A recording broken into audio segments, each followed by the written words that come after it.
Good morning बच्चों। कक्षा 10 में इंग्लिश में जो है आज पास्ट परफेक्ट टेंस का इंट्रोगेटिव नेगेटिव सेंटेंस है। और इंट्रोगेटिव नेगेटिव में पहला नियम जो है, यदि प्रश्नवाचक शब्द क्या वाक्य में पहले हो तथा वाक्य के बीच में नकारात्मक शब्द नहीं या कभी नहीं हो, तो मैंने ये बताया आप लोगों को कि अगर क्या से प्रश्न पूछने का कार्य हो रहा है तो उसकी कोई अंग्रेजी नहीं लिखी जाती है, बल्कि उस टेंस की सहायक क्रिया को हम पहले लिखते हैं। तो इसके नियम हैं, सबसे पहले हेल्पिंग वर्ब, हैड, फिर सब्जेक्ट, फिर नॉट या नेवर, और फिर मेन वर्ब का थर्ड फॉर्म, और अंत में ऑब्जेक्ट तथा सबसे अंत में क्वेश्चन मार्क। जैसे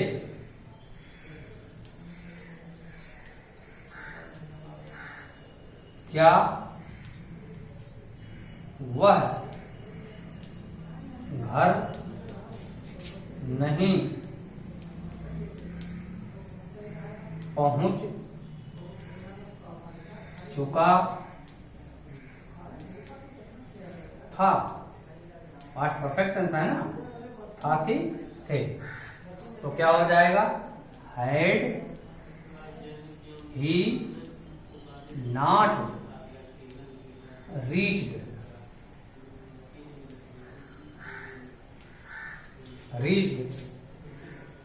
घर है ना, एट होम, HOME, और अंत में क्वेश्चन मार्क। देखिए, सबसे पहले हेल्पिंग वर्ब, फिर सब्जेक्ट, फिर नॉट या नेवर, फिर मेन वर्ब का थर्ड फॉर्म, और अंत में ऑब्जेक्ट लिखते हैं। ये पहला नियम हो गया। इसके बाद इसी सेंटेंस का जो है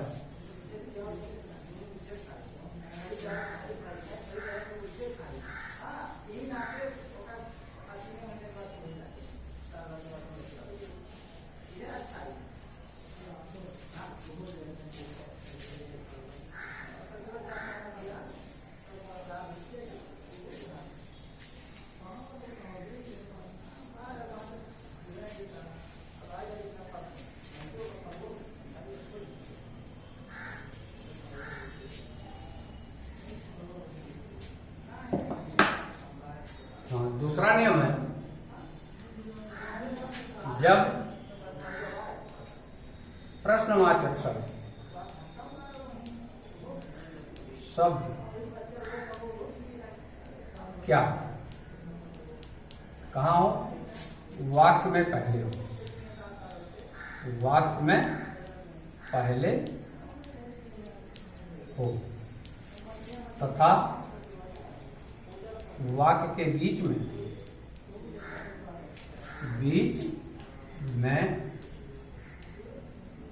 नहीं या कभी नहीं,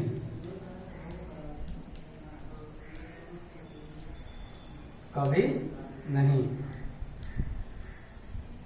के प्रयोग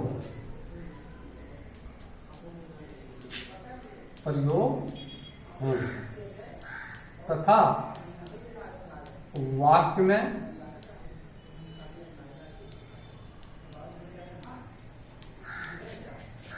पूर्व या पहले, पूर्व या पहले आए हुए हैं, तो अनुवाद इस प्रकार से होता है, इस प्रकार से होता है। मैंने बताया है, देखिए वाक्य में अगर पूर्व या पहले आए हो तो ये बताया कि वाक्य में जो कार्य पहले होता है वो प्रिंसिपल क्लॉज, और यदि पास्ट परफेक्ट टेंस में दो कार्यों का वर्णन पाया जा रहा है तो जो कार्य पहले होता है मतलब प्रिंसिपल क्लॉज में ही बदलाव होता है, कभी भी सबऑर्डिनेट क्लॉज में बदलाव नहीं होते हैं। सबऑर्डिनेट क्लॉज हमेशा अफर्मेटिव सेंटेंस में ही लिखा जाता है, अब वो चाहे जिस टेंस में, अगर पूर्व या पहले है तो पास्ट इंडिफिनिट टेंस में लिखा जाएगा, और अगर बाद या पश्चात है तो पास्ट परफेक्ट टेंस अफर्मेटिव में रहता है। तो पहले समाप्त होने वाला कार्य, पहले समाप्त होने वाला कार्य क्या है? Principal clause.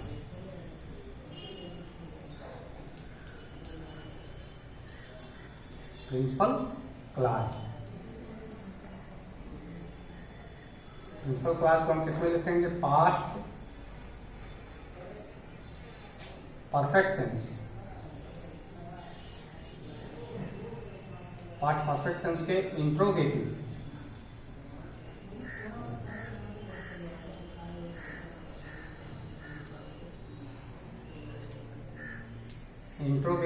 Negative sentence.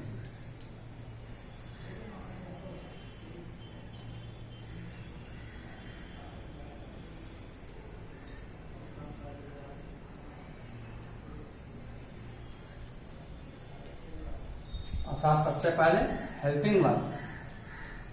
Helping verb इसकी क्या है? हेड। फिर सब्जेक्ट,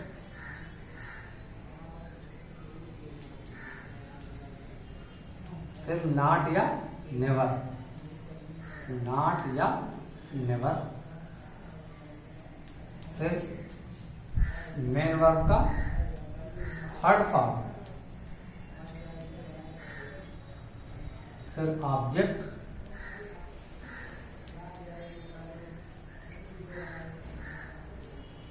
और फिर पूर्व या पहले, जो भी है पूर्व या पहले। पूर्व या पहले की अंग्रेजी क्या होती है? बिफोर। BEFORE। बिफोर से जोड़ देंगे, फिर बाद में समाप्त होने वाला कार्य। बाद में समाप्त होने वाला कार्य क्या है? Subordinate clause.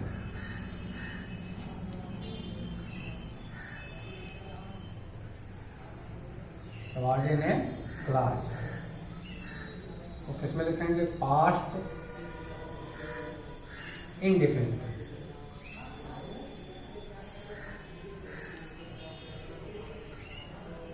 के अफर्मेटिव सेंटेंस। किसमें? अफर्मेटिव।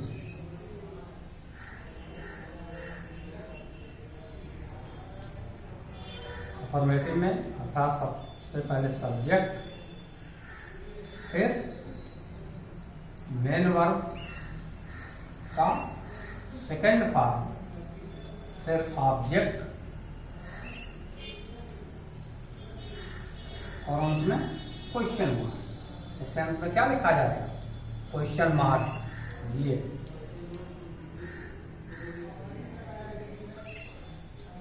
नियम ये है, जैसे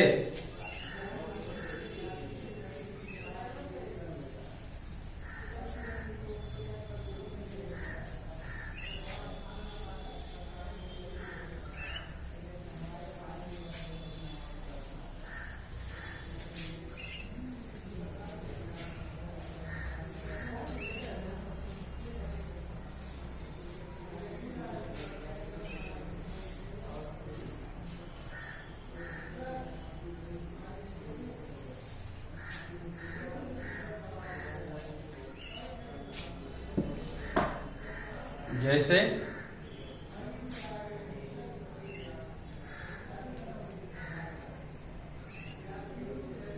क्या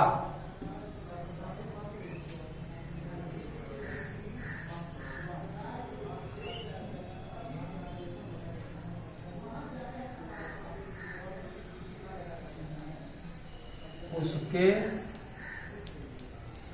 स्कूल पहुंचने से पहले घंटी नहीं बजी थी। और अंत में क्वेश्चन। तो यहाँ देखिए, पहले ये पता कीजिए कि कौन सा कार्य पहले हो रहा है। तो मैंने बताया है कि क्या को भी यहाँ से हटा दीजिए और नहीं को भी। तो उसके स्कूल पहुंचने से पहले, घंटी बजी थी। तो कौन सा कार्य पहले हो रहा है?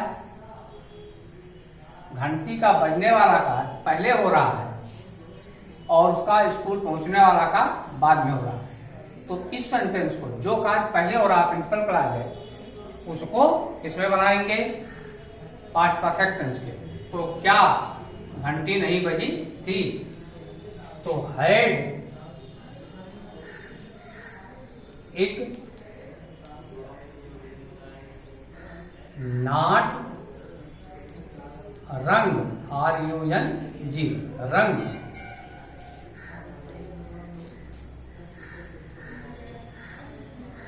It not rung the bell, BELL, before, BEFORE,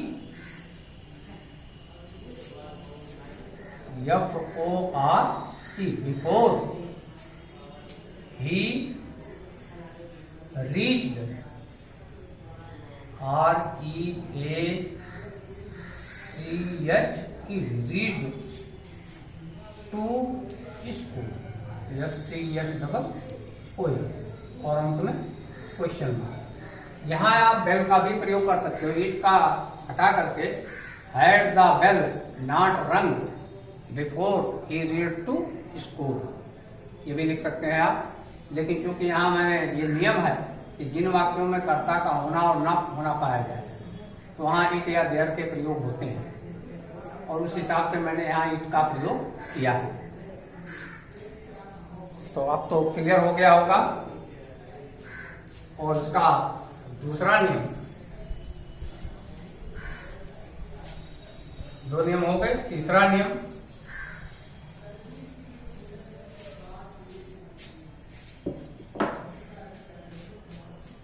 तीसरा नियम है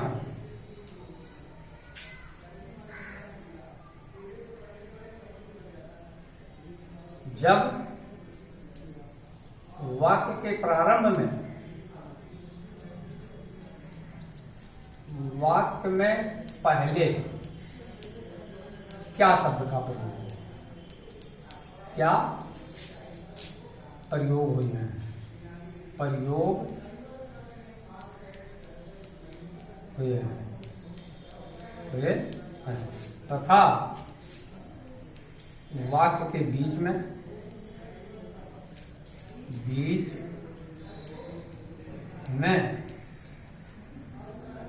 नहीं या कभी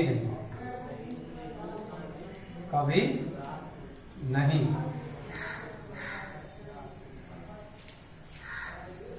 आए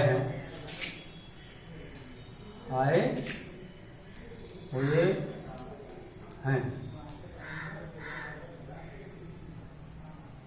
एवं वाक्य में बाद या पश्चात, बाद या पश्चात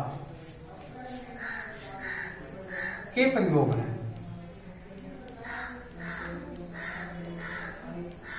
तो अनुवाद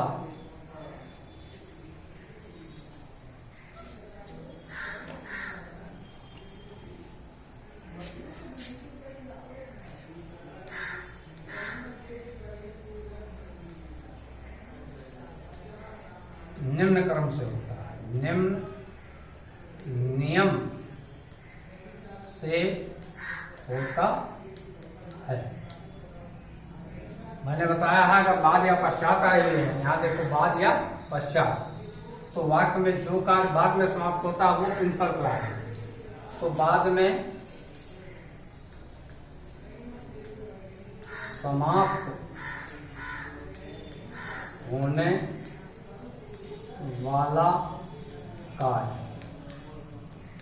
क्या है? Principal clause.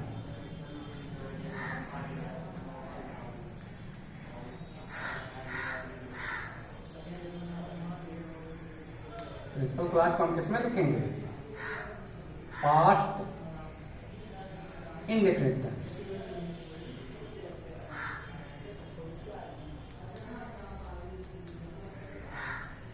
Past indefinite tense के इंट्रोगेटिव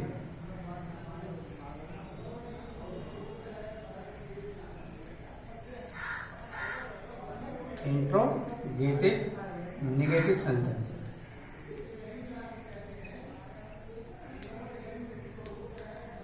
अर्थात सबसे पहले हेल्पिंग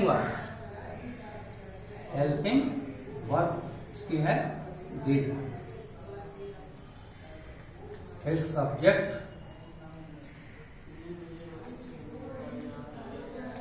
फिर नॉट या नेवर,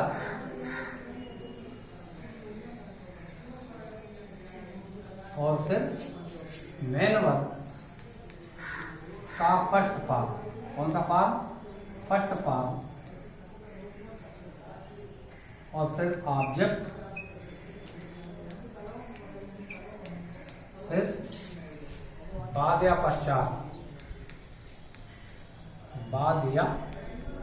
पश्चात,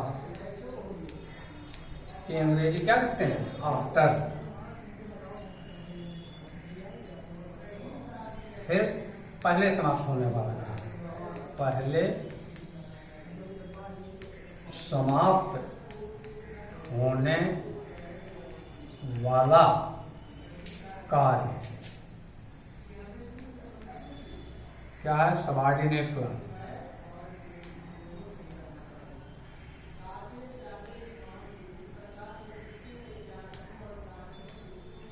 सबऑर्डिनेट क्लॉज इसको लिखेंगे पास्ट परफेक्ट टेंस के अफर्मेटिव सेंटेंस।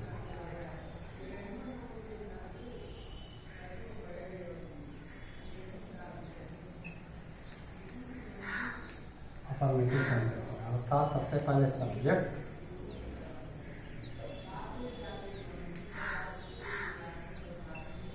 फिर हेल्पिंग वर्ब की है हेड, फिर मेन वर्ब का थर्ड फॉर्म, फिर ऑब्जेक्ट, और अंत में क्वेश्चन। ये लिखें। और समझ में आई? जैसे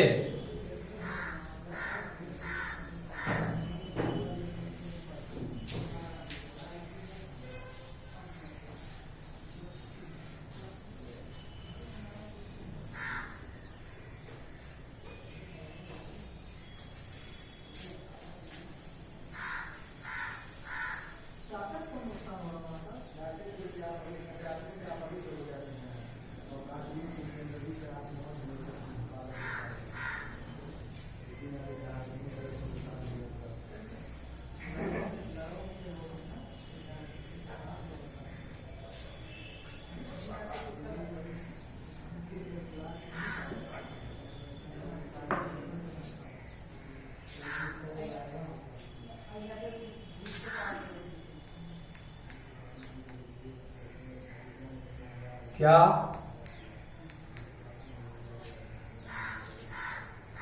माली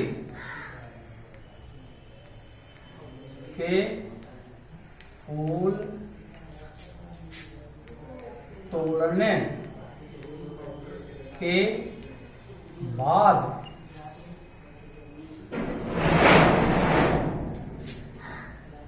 क्या माली के फूल तोड़ने के बाद वर्षा प्रारंभ नहीं हुई थी? और अंत में क्वेश्चन।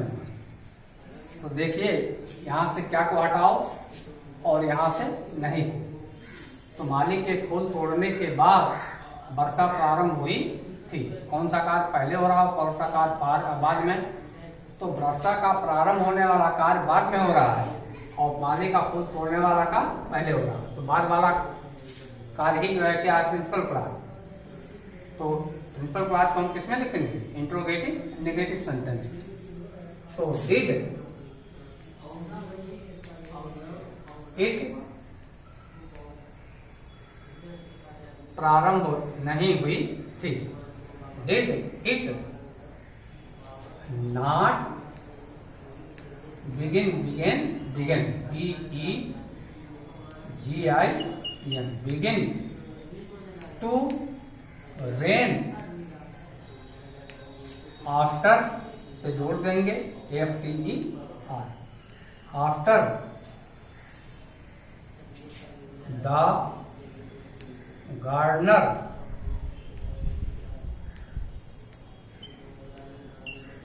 हैड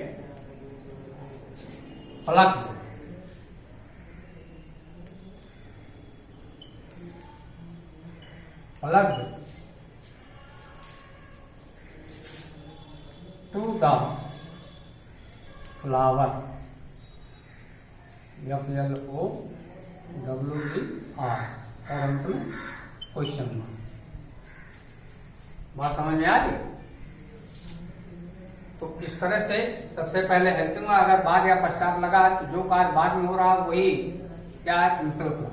और प्रिंसिपल क्लास को हम पार्ट इंडिपेंडेंट टेंस के इंट्रोगेटिव नेगेटिव समझते हैं। प्रश्न पूछने वाला कार्य क्या से पहले हो रहा है, तो सबसे पहले हेल्पिंग वर्ब, फिर सब्जेक्ट, फिर नॉट, फिर मेन वर्ब का फर्स्ट पार्ट, और अंत में ऑब्जेक्ट, और फिर आफ्टर से जोड़ेंगे फिर सब्जेक्ट, फिर हैड, फिर मेन वर्ब का थर्ड पार्ट, और अंत में ऑब्जेक्ट लिखते हैं। बस सबसे अंत में क्वेश्चन मार्क। तो इस प्रकार से इसका एक पार्ट जो खत्म हो गया, बाकी एक पार्ट सब कल पढ़ाया जाएगा।